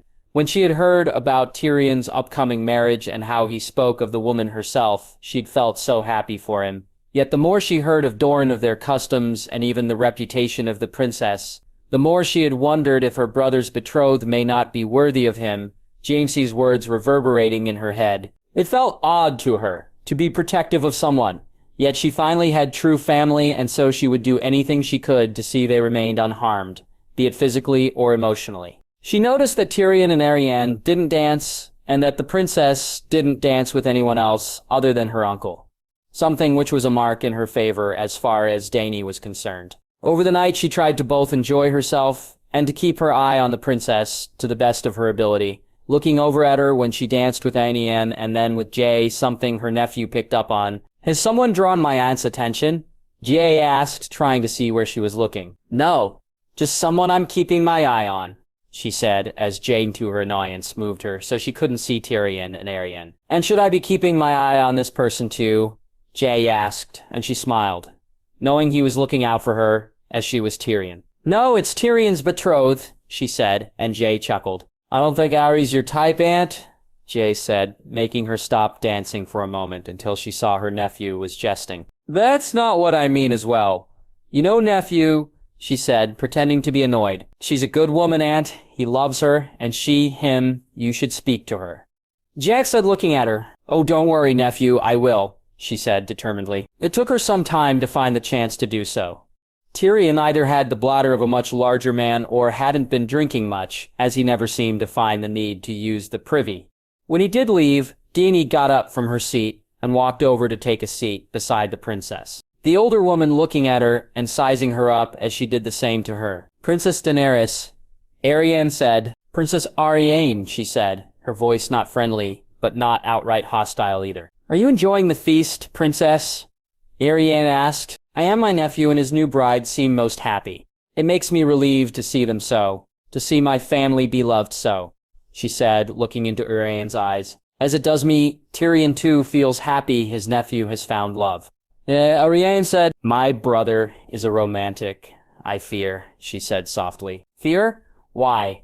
Arianne asked. Romantics can be so intrigued by the possibility of romance. They rush to it, not truly understanding the dangers they face. They risk leaving themselves open to being hurt, especially should they meet someone who seeks to take advantage, she said pointedly. Then it's just as well your brother hasn't found someone like that, is it not? Arianne said, looking to her, her own eyes narrowing just a little. Has he? She asked, more direct than she meant, and was surprised to see Arianne's smile. You know, when Tyrion came to Dorne, it was as a Lannister. As you can imagine, my people were never fond of the lions, yet times had changed. A lion had seen justice brought for my aunt and her children. Well, at least that was how it seemed, since we were unaware of the dragon that hid. Tyrion came with my uncle, and Oberyn welcoming him, so intrigued me. Did it now? Dany asked, wondering where she was going with this. Very much so, as much as it turned out that Tyrion did himself. I'm a woman who sought challenge, princess. A woman who got bored very easily and thought that to be the life she would lead. Arianne said, her voice taking on a softer tone. Thought, she asked, until I met a lion who proved me wrong. A lion who pleased me more in every way than any man had ever come close to. Arianne said, and Dany found herself blushing at the look on the princess's face. They sat there, Arianne looking at something in the distance, and Dany looking to the princess, while trying to figure out the truth of the woman. With men, I used to play games, to amuse myself, to judge them, to keep myself from getting bored. I've never done so with Tyrion. I never would. I care not what others think. I may hope we get along for Tyrion's sake. But should we not, it matters not to me. He is mine, and I am his. Not even a dragon would scare me away. Arianne said, and Dany found herself smirking. Then we had best get along, for I'd not have my brother choose between us. Daenseir and Arianne nodded. By the time Tyrion came back, Dany was laughing as Arianne told tales of Dorne, telling the princess that she'd most certainly need to visit at some point, and stay for longer than just the wedding when it took place. Her brother looked to them both nervously and then smiled when Dany did, looking to Arianne to see her smiling too. I was just getting to know your betrothed, brother, she said when Tyrion took his seat. I'm glad to see it, he said, sounding much more relaxed now. I shall leave you both, brother. Princess. I look forward to joining you in Dorne. She walked from the table and looked around the room, seeing Sandor and Belwas argue over what appeared to be a plate of something or other, and though it looked friendly, she thought that perhaps she needed to intervene. The voice which said her name behind her, though, made her turn his way, and she looked to see Orene Waters standing there facing her. Princess Daenerys, Orene said, with a bow. Dany looking to see he was wearing much fancier clothing than usual. Lord Waters. Orene. Dany, she said quickly in reply, surprising herself with the sound of her voice. May I have this dance, Dany? Orene asked, and she nodded and allowed him to take her hand. Jaehaerys Targaryen. He couldn't get enough of dancing with his wife, of holding her in his arms and moving across the floor. Seeing her smile as the rest of the room disappeared, and the music seemed to play only for them, that he had to ask others to dance, irked him some, as had he his way then, no one else would have felt his arms around them that night. But he knew he must, and so he danced with Ellaria, with Ashara and Jenna, with Joy and Shieta, and with Donna too. That his aunt was being so protective towards Tyrion boded well for the future, and that people seemed to enjoy the feast showed the day had gone as well as he had hoped. Richard told him that the food had been distributed to the people of Flea Bottom, the feast shared as well as they could with the small folk, as well as with the lords. On Jaime's advice, Jay had tried to pay attention to the lords and ladies. He'd looked to see who, if any, seemed less than enthused. Yet he found no matter how hard he tried, his eyes were drawn to his wife over and over. Sitting with her at the table and trying to hold conversations with people around him was harder than ever. Each movement she made only brought up images of the night to come, her lips, her neck, a glimpse of her shoulder, Jane's mind on her and her alone. That others noticed his distraction, he cared not for this night. Obane's smirks, Ilaria's winks, Olenna's knowing looks. If people could see how he almost willed the night to end, how he almost wished for time to move faster, then so be it. Jane noticed how his Uncle Ned gave him a polite nod and smiled far more than he'd known him to, or how Tyrion glanced his way more than once. There would be no betting he'd have no man look upon his wife. But he and that Marjorie felt the same way about him was something that made him feel his jealousy was good and true. When the time actually came and Jaime gave him the signal, James Sierra could almost have run over and kissed his father by choice. Instead, he reached down and took Marjorie's hand and raised it to his lips, kissing it and feeling her tremble slightly as she looked to her mother and grandmother. Jane stood up and helped her to her feet as the room quieted down to listen to him speak. My lords and ladies, her grace, and I thank you all for sharing this happy occasion with us. The music will keep playing and the drink and food will still flow. However, it's come time for us to bid you all farewell. He said, looking to Margaery, you have truly shown us great favor tonight, and His Grace and I are most appreciative of it. Please enjoy the rest of your night, and we both thank you all for sharing this day and night with us. Marjorie said. He turned to lead her from the room. Arthur and Barristan taking up position as they made ready to leave the hall. Jaime gave a small nod to Lady Olenna and to Jaime, and then they walked far slower than they both perhaps wished. It felt like forever to get to the room, to open the door, and to step inside, and once they did, he turned to look to his wife. Marjorie was flushed, nervous, and he stepped forward and kissed her softly. Looking into her eyes once he did so, we can go as slow as we like. Do only what we're comfortable with. No one else matters, Marge. Just you. Just me, he said, and she nodded. They walked into the bedchamber. Jay, knowing the redness on Marjorie's face, was no doubt matched by his own. Once inside, he reached up and took the crown off her head, carrying it and his own to the small chests they rested in. After placing them inside, he turned to look at her, finding her eyes on him as he moved towards her. We should undress, he said softly, and she laughed a full laugh. And I had thought we'd do this fully clothed, she said, making him laugh too. It was like a release of nerves, and when she turned her back to him, Jackie found to his surprise that his fingers deftly moved over the laces which tied the dress. He felt Marjorie breathe a relieved sigh as the constraints of the dress were released. Was it really that tight? He asked when she turned back to him. It was fine, Jay, she said, and he nodded. They stood there for some time, not moving, just looking at each other, almost as if they waited for the other to take the first step. Something he did as he began to take off his tunic and then his shirt. As he stood there, bare-cheated. He saw his wife take the sight of him in, the small smile on her face making him hope she found it pleasing. Jay watched as he slowly let the dress fall, and as she stood there in her small clothes and stockings. Marjorie stepping out of the dress, and Jay reaching down to take it and place it over the chair, his wife smiling at him as he did so. When he turned back to her, she was sitting on the bed, the stockings had been rolled away, and the covers moved to one side. He watched as she slid underneath them, and then saw her look to him when he began to remove his breeches. That he did so slowly seemed to please her, though it was nerves which had caused his hands to barely move. As he stood there in his own small clothes, he saw her look at him, a look of almost eagerness in her eyes, and when he saw her hands move under the covers, he looked on as her small clothes hit the floor. You should take them off, Marjorie said, and Jay had never heard her voice sound that way before, her eyes hungry now as she took him in. Slowly he did as she bid, this time for her enjoyment and not from nerves. Her eyes were on him all the while, until he finally stood in front of her naked. Jaxley watching as her eyes roamed down his body, as she took in the sight of him, and as she saw his manhood for the first time. The widening of her eyes was something he hoped a good sign, and not one of fear or disappointment. That he was almost fully stiff wasn't a surprise to him, though it seemed to be to her.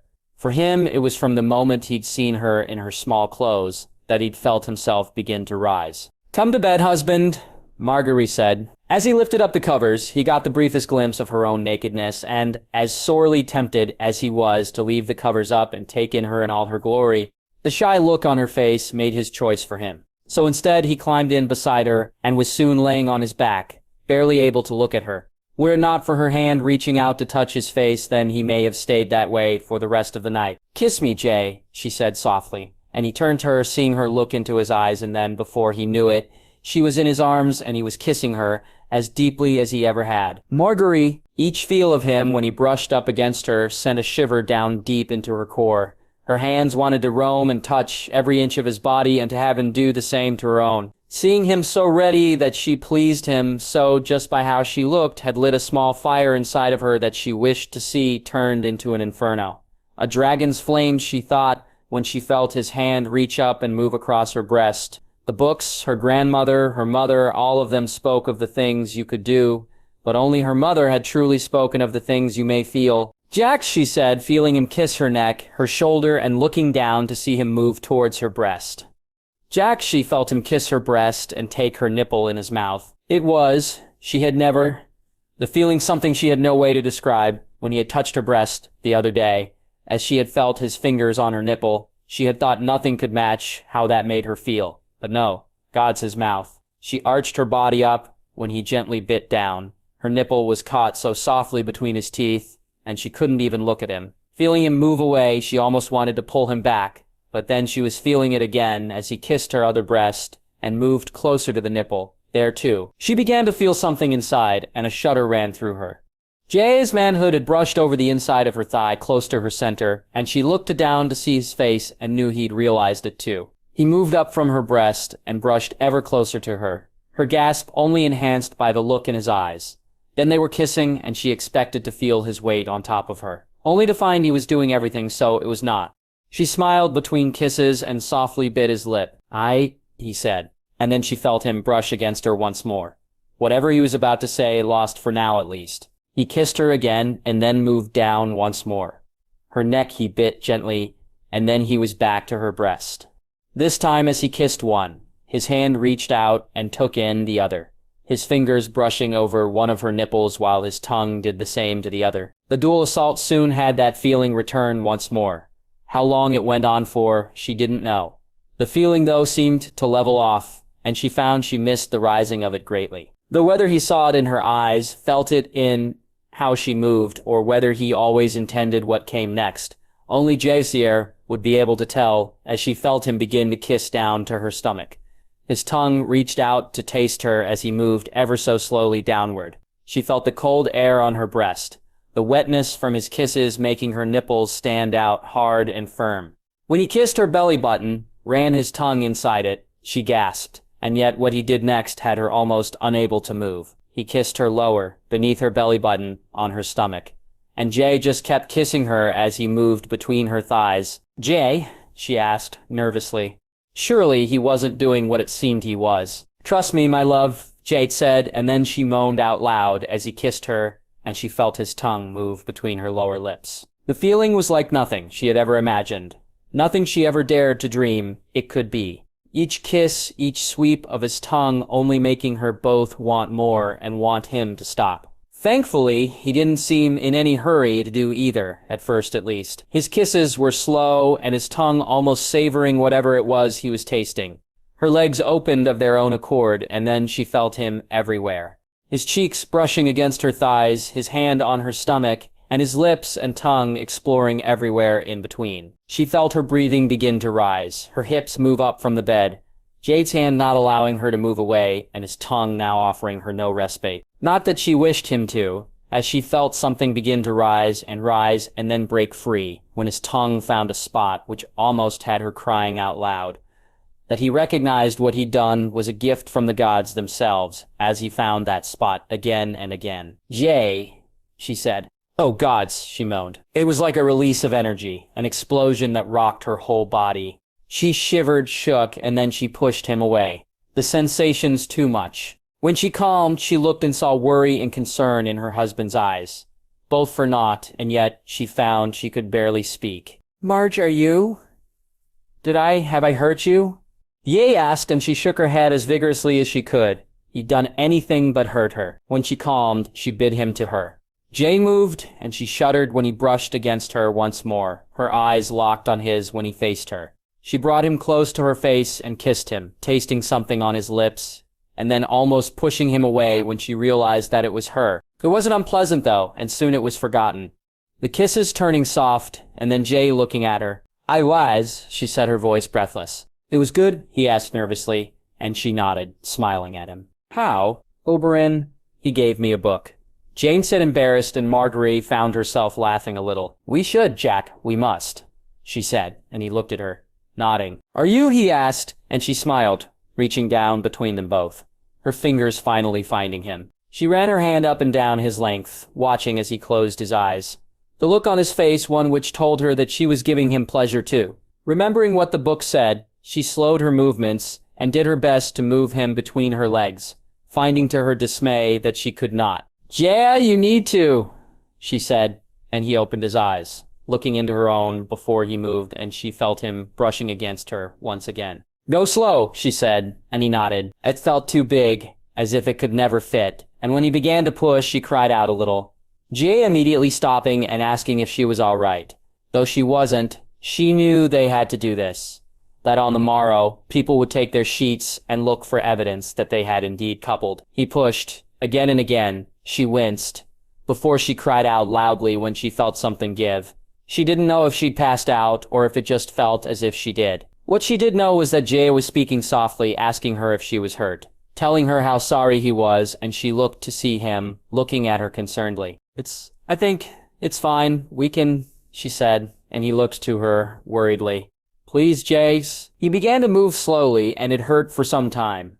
She could see, looking to his face, the effort it was taking him, his pleasure rising, and yet at no point did he push too far or move too fast, and after a while she began to feel a little numb to it. Reaching around to his back, she almost pulled him into her, and Jay looked at her to see her nod, his movements speeding up some, and then some more, when he saw she was not being hurt. How long it lasted she didn't know, though she saw him strain and felt something inside. She looked to his face, believing he'd spent, and heard him moan a little, proving her right. When he pulled out, she winced again, and he again asked her if she was well, her lips giving her answer for now as she kissed him and then moved from the bed. She felt a sharp pain between her legs and looked to see some blood both there and on the sheets. Jay's jumping up to help her to the privy. After cleaning herself and having Jay change the sheets, they got back into bed and she rested her head on his chest. "I'm sorry," Jane said, and she turned to look at him. "It didn't hurt as bad as I thought, Jay and I. That thing with your tongue, I felt pleasure too." "I hurt you," he said sadly, and she kissed his cheek. "Did you feel good? Was I?" she asked nervously. He kissed her and told her she was more than he ever hoped for, that he had never felt anything like it before. Soon enough, they were sleeping, and when she woke the next morning, she felt a little uncomfortable, and yet it was something else that was on her mind. Something the books and both her grandmother and mother had said. "The first time may hurt, but it gets better, Marguerite, unless it's terrible. It gets better." As she looked at her husband sleeping beside her, she smiled. The first time was good. How much better did it get? She wondered. King's Landing, 288 AC. Ned, being called to see your nephew, who was the king, the morning after he was wed, was not what he'd expected when he woke up today. He'd thought that Jaxlievs would have kept work light for the next few days, and yet he was in a way glad he had not. If he was being honest with himself, he wished to see whether his nephew and his wife had a pleasant wedding night. It would bode well for the future if, in this aspect, they were just as in tune as it seemed they were in others, and the first time could be difficult. Ned thought, remembering his own. As he walked to the King's Solar, he also found himself keen to make preparations to go back home. He knew he'd need to stay for the tourney and that he needed to swear his fealty in public. But he wished to be back in the north and for his child to be born in Winterfell. Each day they spent here increased the chances of his child being born in the south, and though there was no shame in it, some would look down on them for it. When she saw Sir Walder and Sir Loras, he nodded, seeing the young Tyrell seemed to be happy enough, and so things had not gone disastrously anyway. He was glad of that, and had no true fear of it, if he was being honest. The way they looked at each other, how Jaehaerys had behaved at the wedding and the feast, only showing just how much he was in love with his new bride. Entering the room, he thought about the ceremony, and though he had enjoyed seeing his nephew marry, a part of him had felt some sadness too. Partly because it was this ceremony and not the one Jaehaerys and Margaery had in front of the old gods, and partly because of who was not there. His mind had inevitably drifted to Lyanna and thoughts of how his sister may have felt seeing her son both crowned and wed. Trying to clear his mind, he looked to the table to see Jaehaerys and Jaime Lannister sitting there, the queen not in sight, and he hoped that didn't mean he was wrong about the night before. "Your Grace." "Please, uncle," Jaehaerys said, and Ned smiled, shaking his head. "Her Grace not joining us, Your Grace?" he asked, and saw Jaehaerys roll his eyes at his use of his title. "Margaery is with her family, uncle. They no doubt, like the realm, wish to know every last detail of our wedding night." Jack said, giving Jaime Lannister a side-eye look. "I asked, was it pleasant? That's all. You're lucky you've not met with Jaehaerys or Daisy yet," Jaime said. And Ned chuckled at the panicked look which came over the king's face. "Uncle, I've asked you here to explain my plans for the North." Jaehaerys said a moment later, and Ned looked at him confused. "Plans for the North?" he asked. "Queen's crown, uncle. I intend to rebuild the keep and the lands around it, including the village, and to name a new lord for it and for Brandon's gift," Jaehaerys said. "The Watch will be suitably compensated. As for the North itself, I will be returning the new gift to the North under the Warden of the North. It is yours to do with as you see fit, other than Queen's crown, of course." "You intend to name new lords in Brandon's gift?" he asked, and Jaehaerys nodded. "When my mother married my father, uncle, the Pact of Ice and Fire was enacted. It allows me to give the new gift back to the North. Brandon's gift, however, has a caveat," Jack said, "which is only a member of House Targaryen and House Stark can be lord of it." "You intend your family to be there?" Ned said, stunned. "One of my children or grandchildren are the only one who can rule it, uncle.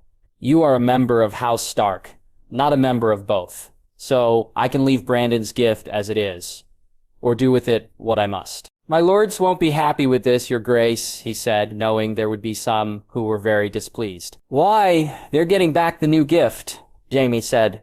"Strip of land, 25 leagues across, Lord Yaxay," he said, and Jaxley looked at him. "From coast to coast, and good land too. Both the land in Brandon's and the new gifts are some of the most fertile lands in the North, and they're uninhabited, unused. The Watch has never fully utilized them," Jade said. "With the men you sent," he began, only for Jade to shake his head.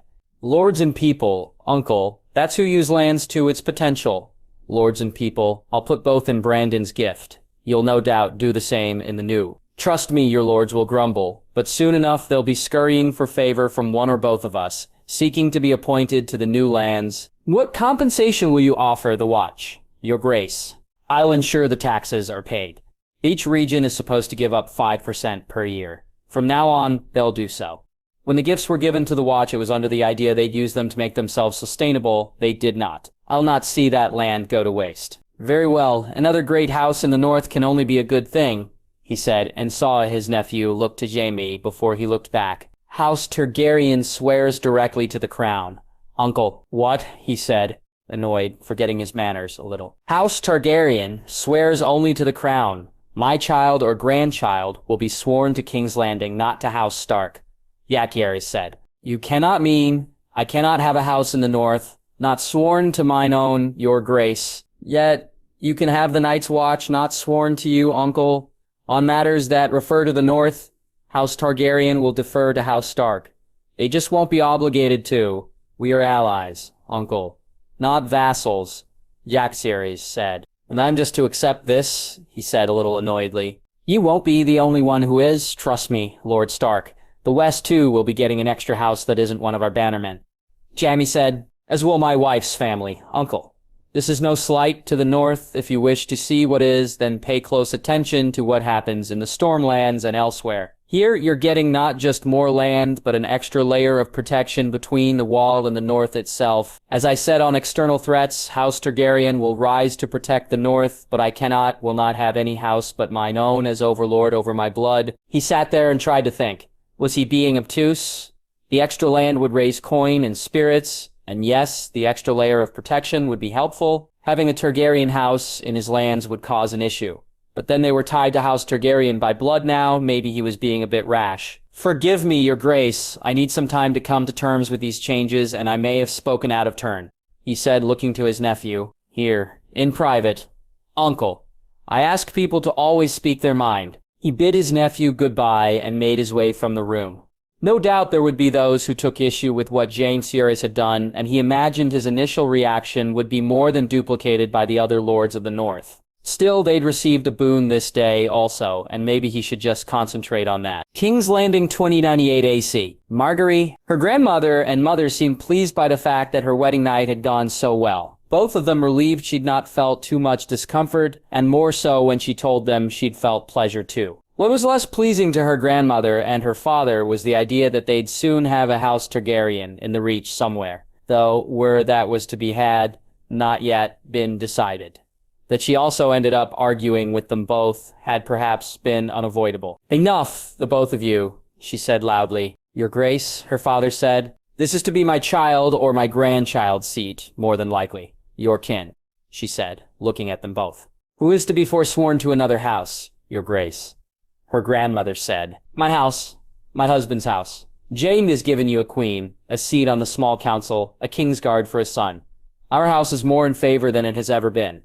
Yet, you both quibble as if you have a choice in this, as if you are not receiving far more than you ever wished for," she said angrily. "Marguerite, no grandmother, this is happening, deal with it," she said, getting up and walking from the room. She barely acknowledged Willas and Sansa as she passed them, instead heading to her and Jaime's room to find her husband and Jaime Lannister sitting there chuckling. "Marguerite," Jay asked, and Jaime got up to leave.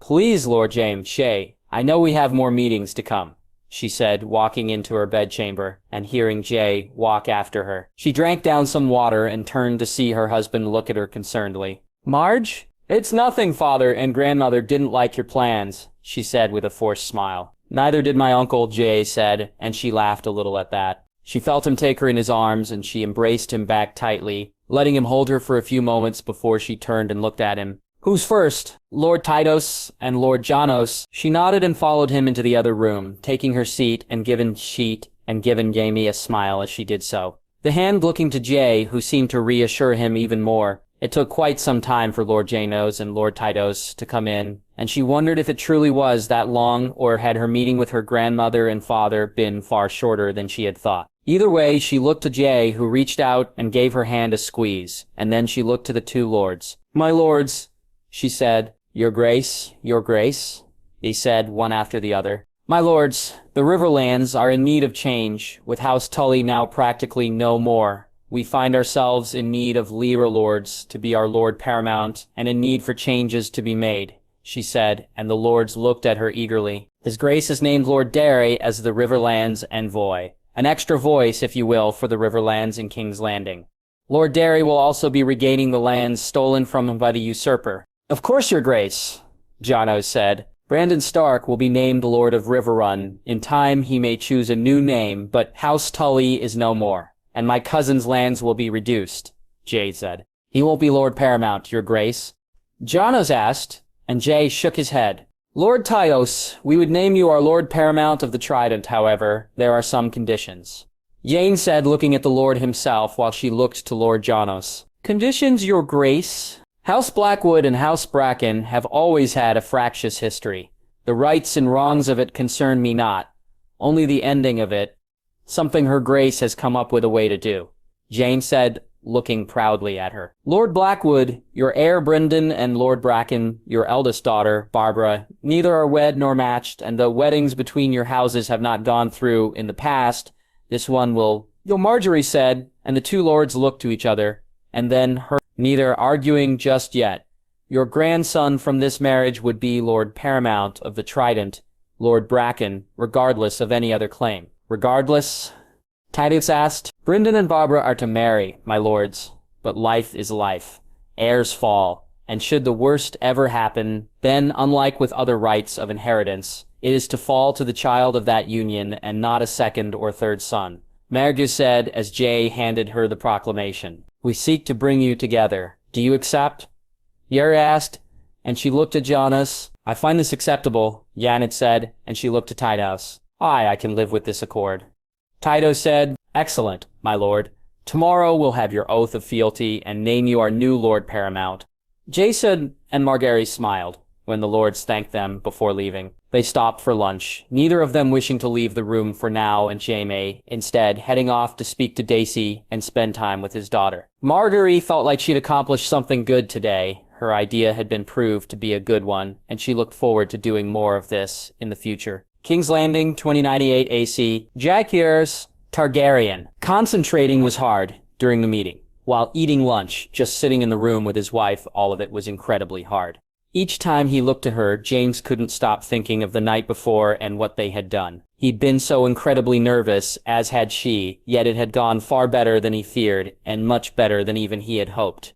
Both Jamesy and Oberyn had given him advice which at times had him blushing like a green boy, which in this aspect of the world he truly was. Oberyn had handed him a book that contained many things, and then, as if he couldn't be more embarrassed, the women in his life had spoken, or Daisy, Ilaria, and Shira, to be more precise, each of them giving him hints and pointers, most of which boiled down to the same thing. Go slow and make it enjoyable for your wife. That he had done so had been very hard at times, holding back his own instincts and denying himself his own pleasure for as long as he'd been able, though it seemed to have made the night pleasant for Marguerite, and that was worth anything. Seeing her dress breaking their fast, watching her as she went to speak to her family about their plans, and now seeing her as she dealt so adeptly with the River Lords, James was in awe of her. Everything about her was perfect to his mind. Her intelligence, her beauty, her grace. His mother and father may have thought him born to be a king. There was no doubting that Marguerite was born to be a queen, that she was his queen, his wife, and that they'd have their whole lives together. If Jane didn't believe in the gods, that would be enough of a sign they were true. "Jay," she asked, looking at him. "Sorry, I was thinking of my wife," he said with a small smirk, which she soon returned. "I'm right here, you know," she said. "I still doesn't stop me thinking of you," he said, and received a kiss. The kiss was about to get far more intense when there was a knock at the door. Tommen telling them that Shireen, Lady Ciace, and Sir Davos had arrived to see them. Chiu bid his squire see them inside and turned to Marjorie, who nodded at him. Sir Davos was an older man, born in Flea Bottom and risen to knighthood for smuggling food into Storm's End during the siege, something which had gained him a title and a keep and lost him the fingers of one hand. Stannis calling that justice for crimes that had naught to do with him, and it was not something Jack agreed with. Lady Ciace was a Florent, her large ears though not even her most striking feature, as Jay could see the hair on her upper lip and felt his wife's elbow as he stared at her too long. As for his cousin, Shireen was a shy, timid young girl. She too bore the Florent ears added to the Baratheon blue eyes, and yet he knew it was the greyscale that covered half her face that most would look at, so he did not. Instead, he offered her the warmest smile he could muster, and saw the surprise on her face, more so when she saw Marguerite do the same. "Please sit," he said, and after the exchanging of your graces and my ladies of calling Davies here, Jay was ready to speak to them on what he'd brought them here for. He'd not spoken to them more than a word or two since they arrived here, though he'd allowed Sir Davos to speak to Stannis and would allow them all to spend some time with him before he was sent to the wall. The plans he had for them would both be generous and restrictive, and he wondered how they'd take them, though first he needed to do something to relieve some of the nerves that both women were showing and the suspicion that Sir Davos was. "Do you know you and I are kin, Lady Shireen, cousins by blood?" he said with a smile. "I do, your grace. My great-grandmother was the Princess Rhaegar Targaryen, youngest daughter of Aegon the Unlikely and Beth of Blackwood." Shireen said, her voice sounding happy when she spoke of something she knew. "She was indeed, cousin." "Did your father tell you that?" he asked, and saw her face darken for a moment. "I read it, your grace," she said softly. "You like to read?" Marguerite asked, and the girl nodded. "Then perhaps while you're here, you could spend some time with my uncle Oemon. No one knows more about the books in our library than he, and he's your kin too," he said. And the girl looked to her mother and then to him, smiling as she nodded. "We've asked you, your mother, and Sir Davos here, to speak on your future, Shireen, to plan for it." Marguerite said, and Jake once again smiled at the girl and gave her mother and Sir Davos a what he hoped was friendly enough nod, seeing the knight relax some. "You are to be the Lady of Storm's End, cousin," Jack said, and he saw a relieved breath come from Saxley and Sir Davos. "I thank you, your grace. May I ask after my other cousin, Edric?" Shireen asked, and Jade smiled, glad to see she cared for her family. "Edric is to be given a small keep in the Reach, near his mother's family," he said, and saw Sarah look surprised. "Thank you, your grace," Shireen said. What of the Stormlands, your grace? Ser Davos asked. The Stormlands has now risen against my family twice, Ser Davos. I offered Lord Stannis the chance to stand down. He refused, and so he faced his own judgment. As for the Stormlands, it too has been judged. Summerhall is to be rebuilt as the seat of our firstborn child. The loyalist houses are to be sworn directly to House Targaryen of Summerhall. The other houses will be sworn to a new Lord Paramount of the Stormlands, one who will face some stricter provisions, he said, and Davos looked at him and nodded, seeming a little saddened by this. Actually a Lady Paramount. Husband, Margaery said, in a much softer tone than he used. Indeed, wife. Lady Shireen, I would name you my new Lady Paramount of the Stormlands. A reduced Stormlands, but a kingdom, all the same. Should you accept this and the ladyship of Storm's End, there are certain restrictions in relation to both, though. Because of my family, Shireen said softly. Aye. What restrictions, your grace? Ser Davos asked. Jay took the piece of paper and handed it to them. Increased taxes, a region approved by the crown, restrictions on armed men, and the final one, a crown-approved marriage. He looked as Ser Davos frowned and then handed the paper to Saxalis. Shireen taking it from her mother and reading it far more quickly than either Davos or Saxalis had. When she was done, she looked at him, and Jades felt the girl looked far more than her 9 main days. We agree, your grace. I only ask that whatever husband you decide for me, that you give me a little time before we are wed. Shireen said, and her voice was shaky but firm. He didn't have to turn to see Marguerite's expression, and instead he brushed his finger over her hand and allowed her to explain it more clearly, to allow the girl some comfort in what was to come. We would never decide your husband, Lady Shireen, more we wish to approve the match just how your father or mother would. Should you find yourself wishing for a particular match, we would take that into great consideration, but rest assured we will not force one on you. Neither would we with a regent. We would ask you to make suggestions for both, and while we may not agree, we would take your own feelings into consideration. You are my husband's kin, we'd both like for that to be where we start from. How we go forward from here, Margaery said, and he saw Shireen smile a little. Could Ser Davos be my regent? Shireen asked excitedly, only to panic and look at them both. Your grace, she added, making Jaiti have to move his head to the side to hide his smirk. I cannot. I'm not qualified, my lady, your graces. Davos said, but I trust you, Shireen Knight.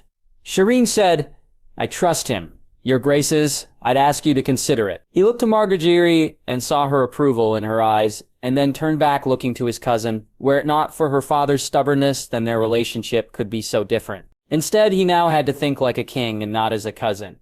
He had no choice but to put restrictions on the Stormlands that only the Vale would be sharing in. Jace found himself cursing House Baratheon and wishing he'd gone with his first instinct of removing its name from the realm completely, though he knew he could not. There is no need to consider it, cousin. Ser Davos is a fine and worthy choice, and you have our approval to name him Regent. Jade said and was rewarded with a blinding smile. Even the grayscale couldn't diminish that he thought happily. Tomorrow, you'll be asked to swear fealty in the throne room, Lady Shireen. You, your mother, and Ser Davos can also, if you wish, spend as much time with your father as you'd like before he leaves.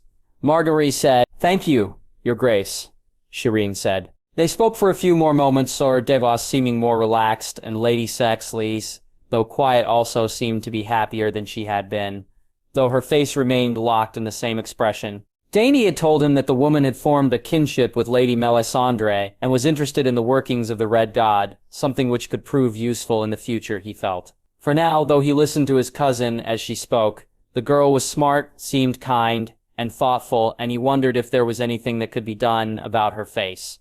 Without the grayscale scars, she'd be far more happy and far less looked down upon. Jay resolved to speak to his uncle and to Grandma Gormon. If something could be done, then he'd see it done. That went well, I think, he asked Margaery when they'd left, the day fading and night falling as he looked out the window. I think it did.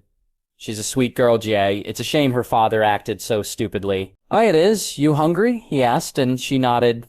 How about we eat here? I'm in no mood for a proper dinner. Or you wish to be alone with your wife, she said, her lopsided grin on her face as she moved towards him. Always, he said as he took her in his arms. Perhaps we should retire once we've eaten, husband, she said, her smirk more pronounced and her eyebrows slightly risen in question. Now that my love is the best idea I've heard all day, he said, lifting her up and carrying her to the bed. Marjorie laughing all the way. I thought we were eating first, she said softly. We have time until our meal arrives. I'd say we spend it abed. Now that's the best idea I've heard all day, Marjorie said, and he chuckled as he closed the door behind him. King's Landing 29-8 AC, Axamon Targaryen. Each morning he woke up, he found himself staring at the reflection in the looking glass, stunned at the man who stared back at him. He'd taken the pendant off only the once, and had immediately regretted it. The world going black once more, and the old aches and pains that had disappeared. Soon returning, it had so unnerved him that for the briefest moment he couldn't find the pendant, and even when he had, a part of him had thought that maybe it wouldn't work this time. Seeing the world come back into focus had been a huge relief, and he'd sworn he'd not take it off again unless he had to. He still didn't truly understand the magics involved. Jaime had told him to speak to Melisandre and to Shiera, and that they'd both look through the books if he received no answer from either of them. The Red Priestess had explained that her own ruby was a gift from Rhaegar, and she'd noticed some of the same markings on the pendant when Jaime had shown it to her. Shiera explaining that hers was from Ashe, by the shadow. Both hers and Melisandre's had required blood also, but neither of them had access to dragon blood, and it made Ammon's pendant stronger. Westeros thought about that a lot. There was magic in blood, and in his family's most of all, though his nephew also brought a great deal from his Stark side too. Dragons, though, were creatures of pure magic, other than maybe Jane Styrewolf, the only true creatures of such that there were known to be alive. There were tales, of course, of many others, krakens, ice spiders, grumpkins, and snarks. Aemon had read of them all, and yet, other than dragons and direwolves, he couldn't for certain say whether they existed or not. The library in King's Landing was both impressive and very much not so. It contained volumes that he'd read many years earlier and very few that he had not. So he'd sent word to Morwen and Lamora to gather up all the books they'd found and to bring them to him. Yet, he felt the truth of things was in the books that Jay himself held. The one that Sir Arthur had brought to him so many years earlier, and the one he'd found in Dragonstone, Daenerys' journal. While he waited for access to both, he threw himself into his new duties as Prince of House Targaryen, training with a sword under Sir Bonifer, something he'd not wished the need to do, and yet his nephew was once again right on that. If I'm right about what's coming for us, and what we may need to do to beat it, Uncle, then everyone will need to play their part. I know you have no wish to bear a sword, but sometimes it's forced upon us no matter what, and I'd rather you able to than not. Jaxley had been right. He may see himself as a master, and he knew his knowledge and experience would be helpful to both his niece and nephews, but their house had to be protected at all costs. Many years earlier he'd been too old, too weak to do anything when they had almost fallen. He'd never be so again. So he practiced with a sword, and he practiced with a dragon. Only one of those things bringing him true pleasure. Sandorix was everything he'd imagined, the bond they shared something he'd never felt before, and something he knew only 4 other people could understand. Whenever he got the chance, he'd take to the sky and find himself just looking down on the world below him, seeing the Red Keep, the Sept of Baelor, Dragonstone, and Driftmark, and feeling that his joy in doing so was shared by the dragon. He'd look to see Dany, Shera, Tyrion, and Jackins, his nephew's bond different, and not requiring him to at times be with Rhaenys. Yet all of them felt exactly the same way. They'd been gifted something truly special, and unlike those who came before them, they'd not waste it. Today, though, was a special day, just as it had been a couple of days earlier when he'd seen his nephew married and watched him crown his queen. To see Jane so happy made his heart fuller than it had been in years. That the young boy who'd come to him all those years ago was now a king, a husband, and by the sounds of how people cheered, loved, meant the world to him. Now he'd get to see the great and the good come and kneel and swear fealty, and he'd stand and look into each of their eyes. Should any waver, show any doubt, or seem to be playing their house false, then he'd see them brought low. Uncle, he heard the voice call out, and shook his head, fixing up the last of his buttons as he walked from his room. Daenerys? He asked, surprised to see her. It's almost time I had hoped you'd walk with me, she said, and he smiled as he did, as she asked. He looked to the giant man outside his door, Sir Walder, a man who intrigued him greatly and who had almost caused his heart to still when he had first seen him. That the man was from the north had at first been the only thing that had made him question his thoughts, until he remembered that Duncan had gone there too many years earlier among the very many places that he and Egg had traveled. The more he then looked to the man, the more he saw it clearly. Sir Walder Walderus was a ghost from his past, and one he could barely look at. Not the only one, as he'd soon find out. They were walking to the throne room when he met another, the girl looking even more like Duncan than Walder did. Though her hair was blonde and her eyes blue, beneath that superficial difference, she was Duncan. Come again, and Aemon knew he needed to find out more about Brienne of Tarth. Now, though, was not the time, and he walked into the throne room and took his place, as did the 4 members of the Kingsguard that were now here.